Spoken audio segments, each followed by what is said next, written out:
Bonjour à tous, je suis Richard Cap-Martin, j'accompagne au quotidien les établissements de santé et du médico-social au recrutement de leurs cadres. J'aimerais vous parler des valeurs, notamment celles de l'empathie, car j'ai bien compris qu'il est difficile pour un grand nombre de personnes de les définir. Alors que nous avons coutume de dire que nous sommes recrutés pour nos compétences, nous quittons un poste à cause des valeurs qui ne sont plus en adéquation avec les nôtres. N'oubliez pas, si vous avez apprécié cette vidéo, faites-le moi savoir, c'est important pour nous en la likant et en la partageant à votre réseau.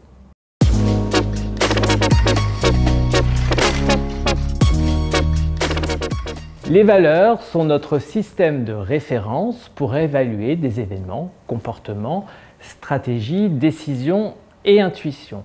Elles sont prépondérantes dans notre vie psychique et déterminent ce que nous sommes, ce que nous voulons, comment nous vivons.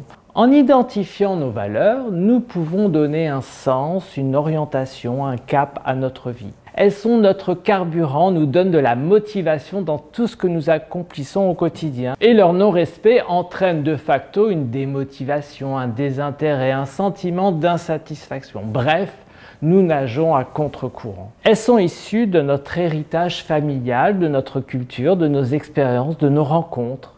Elles sont intarissables sources d'énergie, autant dire qu'occuper un poste en phase avec ces valeurs permet d'être pleinement épanoui.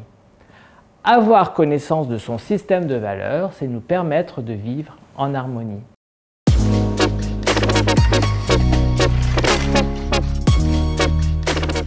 Tout d'abord, il convient de distinguer les valeurs relevant des relations interpersonnelles liées aux salariés, telles que la responsabilité, l'initiative, la transparence, la confiance, de celles qu'on associe généralement aux résidents, aux patients, bienveillance, singularité de la personne, confort.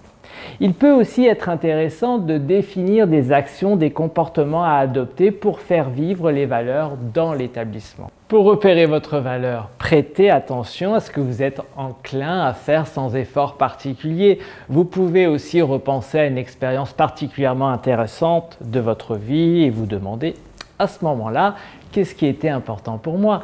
Quelles valeurs est-ce que je défendais, respectais, revendiquais, mettais en avant?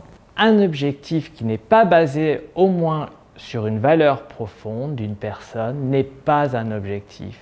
Quelle en serait la force d'inspiration, de motivation, de dynamique?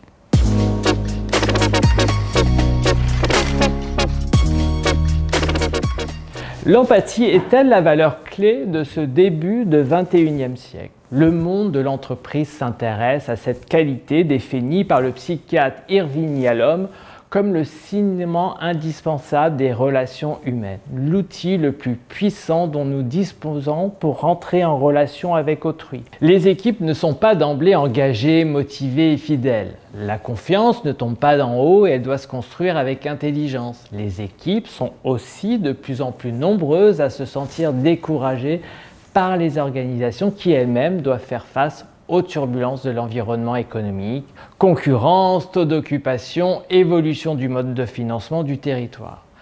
Un nouveau rapport au travail a émergé.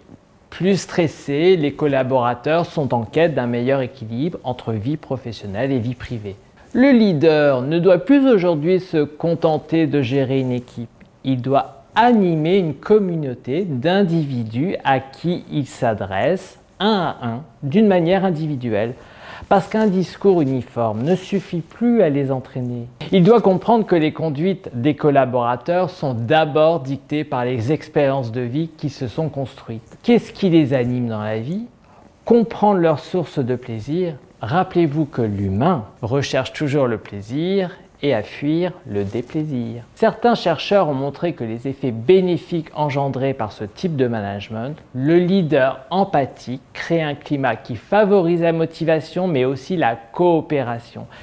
Les ambiances de travail s'améliorent et les risques de résistance au changement s'en trouvent diminués. Associé à un comportement d'ouverture, l'empathie joue un rôle fondamental dans l'émergence de la confiance. Et l'un des moyens pour lesquels toute organisation peut y parvenir, c'est la valeur de l'empathie. J'espère vous avoir éclairé sur ma vision de l'authenticité. Et vous, comment définissez-vous le management authentique? Je vous propose qu'on se retrouve dans l'espace commentaires pour en discuter. Si vous avez aimé cette vidéo, faites-le moi savoir en la likant, c'est important pour nous, et en la partageant à votre réseau. À très bientôt sur notre site internet RC Human Recruitment ou sur mon profil LinkedIn.